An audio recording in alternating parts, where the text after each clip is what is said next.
आज जो विषय निर्धारित है मेरे लिए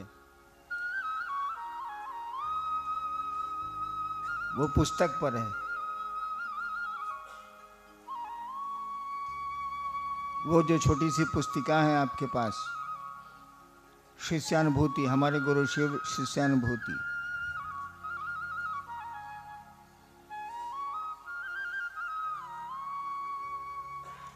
विषय में है कि ये पुस्तक नहीं, प्रकाश स्तंभ है।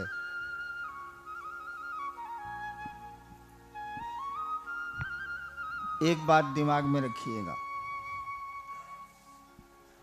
पुस्तकें प्रकाश स्तंभ नहीं हो सकती।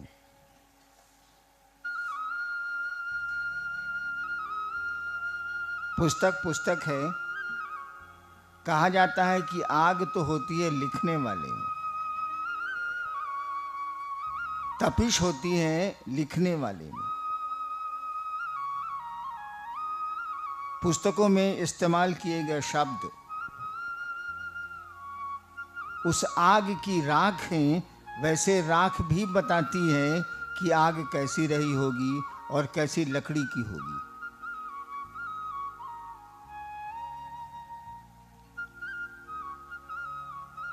तो हम लोगों को शिष्यानुभूति को सब कुछ नहीं मान लेना है। सब कुछ हमारे आपके लिए हमारे आपके गुरु हैं, वो शिव है।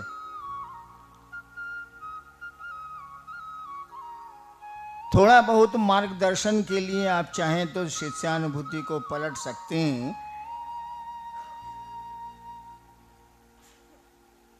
कुछ बातें आपको मिल जाएंगी जो शिव के बारे में हैं, और कुछ बातें मिल जाएंगी जो शिष्य के बारे में हैं। शिष्यानुभूति लिखे जाने के पहले जिस आदमी ने इसको लिखा है, वो विचारों के किस उथल पुथल से गुजरा है, उसका चिन्ह आपको इसमें मिलेगा। कहा जाता है साहित्य समाज का दर्पण होता है। आप शिष्यानुभूति को देखेंगे तो लगेगा, हम अक्सर बोलते हैं, it draws a demarcating line between the responsibility of a disciple and the गुरु।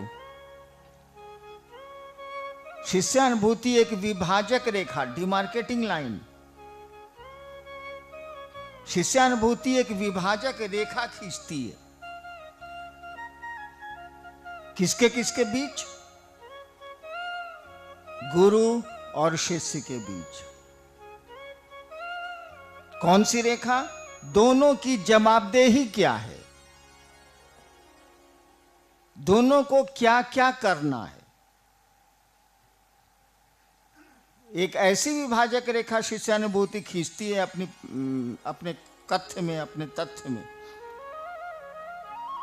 जिससे आपको पता चलेगा कि शिष्य को क्या करना है और एक गुरु को, सही गुरु को क्या करना है। जबकि वो सामान्य गुरुओं पर नहीं लिखी गई है, शरीरी गुरुओं पर नहीं लिखी गई है, वो शिव गुरु के गुरु पद पर लिखी गई है। शिव गुरु को सामने रख के लिखा गया है। उनसे प्राप्त अनुभूतियों के लिए शब्द उस पुस्तक में दिए गए हैं।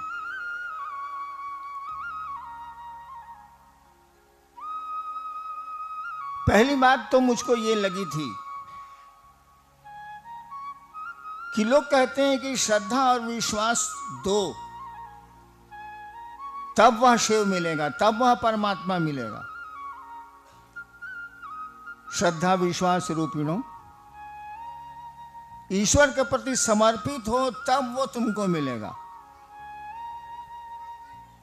सोचिए, हम आप कहां से देंगे श्रद्धा, कहां से देंगे विश्वास?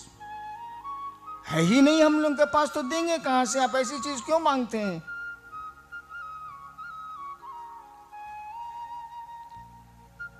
मैंने कई उदाहरण देखे हैं कि किसी की पत्नी अगर आधा घंटा किसी दूसरे पुरुष से बात कर ले तो उसका मर्दवा का मुंह फूल जाता है। काहे? उसको तो अपनी पत्नी पर विश्वास नहीं है।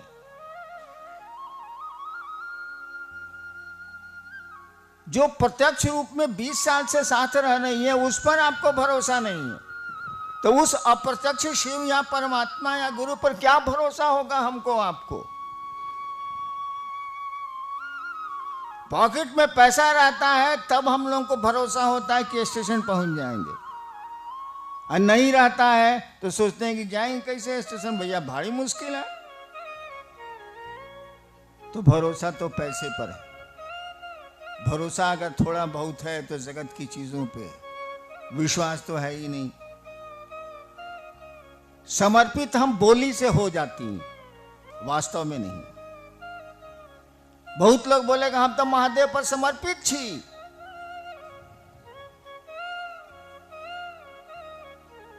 तो ये चीजें हम लोगों के पास नहीं।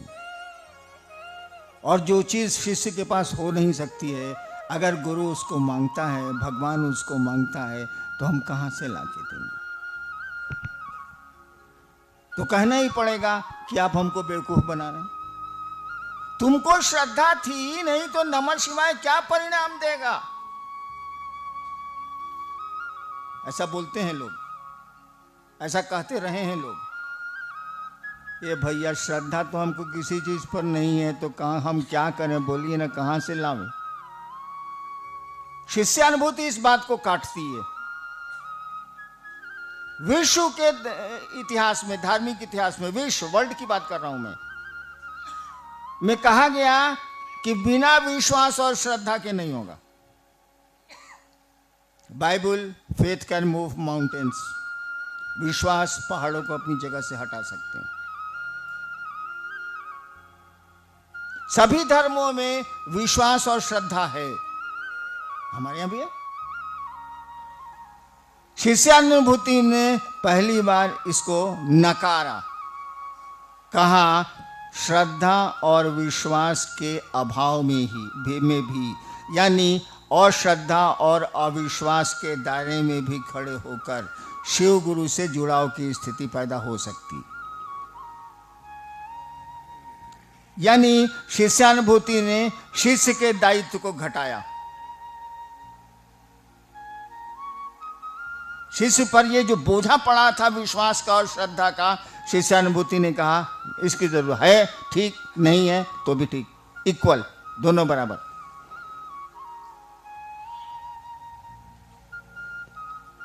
ये बात आई कहां से शिष्यानुभूति में? भैया मैंने शिव को गुरु माना था, मुझको तो मालूम भी नहीं था कि शिव गुरु है, मैं तो जानता भी नहीं था, सुना भी नहीं था। दिमाग ने एक हिसाब बनाया कि गुरु भगवान होता है तो भगवान गुरु काहे नहीं। सुना था कि भगवान महादेव शिव को कहते हैं, मैंने भगवान समझ के शिव को गुरु मान लिया। कोई विश्वास नहीं था, क्योंकि सारा विश्वास जो थोड़ा बहुत था तंत्र मंत्र पर, वो तो पहले की घटनाओं ने ही चूर कर दिया था। और मैं सोचता था कि शिव को मैंने गुरु माना है, यहां कुछ नहीं मिलेगा तो यहां तो उसके खिलाफ पंफलेट भी नहीं छाप सकते। धरती का कोई आदमी गुरु रहेगा तो उसके खिलाफ पर्चा छप के बटेंगे। महादेव के खिलाफ पर्चा क्या छपिएगा, लोग आप ही को पीटेगा। ठीक है, आपके कहने पर लोग शिव को गुरु नहीं मानते हैं या बहस करते हैं, लेकिन जरा पर्चा छाप दिए तो शिव गुरु नहीं है, देख लीजिए पूरे देश में कैसा बवाल होता है। शिव गुरु नहीं है इतना ही छाप दीजिए पर्चा में, देखिए देश में कितना बवाल होता है। लोग जानते ही हैं कि शिव गुरु है, इसीलिए वो बर्दाश्त ही नहीं करेंगे इसकी उल्टी बात। मेरे पास कोई श्रद्धा नहीं थी, कोई विश्वास नहीं था। मैंने तो कहा कि मैं इतना घटिया आदमी था पूजा पाठ के मामले में, मैं इतना घटिया आदमी था, उतना कोई भी शिव से हमको नहीं मिला है। शिव के प्रति जो मेरा व्यवहार था रहा है शिव को गुरु मानने के बाद, उसके बाद तो कोई मतलब ही नहीं था। हमने आज तक वैसा आदमी नहीं देखा, हमको नहीं मिला। और तब परिणाम आए, तब रिजल्ट आया। यानी लगने तो लगा जरूर कि वो गुरु है, जिस काम के लिए गए थे वो सिखला तो दिया उसने। शिष्यानुभूति कहती है और श्रद्धा और विश्वास में भी शिव की शिष्यता पनपती है, पनप सकती है। और जब विश्वास और श्रद्धा ही नहीं तो समर्पण कहां से आएगा? वो भी नहीं था। शिष्यानुभूति ने शिष्यों के दिमाग से इस बोझा को हटा दिया, जो आज तक चल रहा था उसको हटा दिया।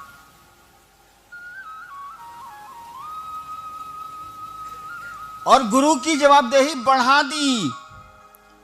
मैंने लिखा है कि अगर आदमी शिव को गुरु माने, मनुष्य अगर शिव को गुरु माने, अपना शिष्य भाव देने की स्थिति में आए, पूरी मानव सृष्टि मैंने सारे लोग दुनिया के, तो शिव को उनके अभ्युदय का भार लेना ही पड़ेगा। देखिए गुरु की जवाबदेही कैसा ठोकती है शिष्यानुभूति।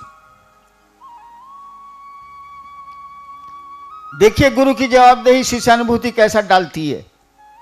अगर पूरी सृष्टि उनको शिष्य भाव देने की स्थिति में जाए तो पूरी मानव सृष्टि के अभ्युदय का, जो भी शब्द हो उसमें मुझको याद नहीं है, भार उनको वहन करना पड़ेगा। देखिए शिव गुरु को नहीं छोड़ती है शिष्यानुभूति, उनकी भी जवाबदेही उनको याद दिलाती है, you will have to do it, आपको ये करना पड़ेगा, you are obliged to do it, आपको ये करना पड़ेगा।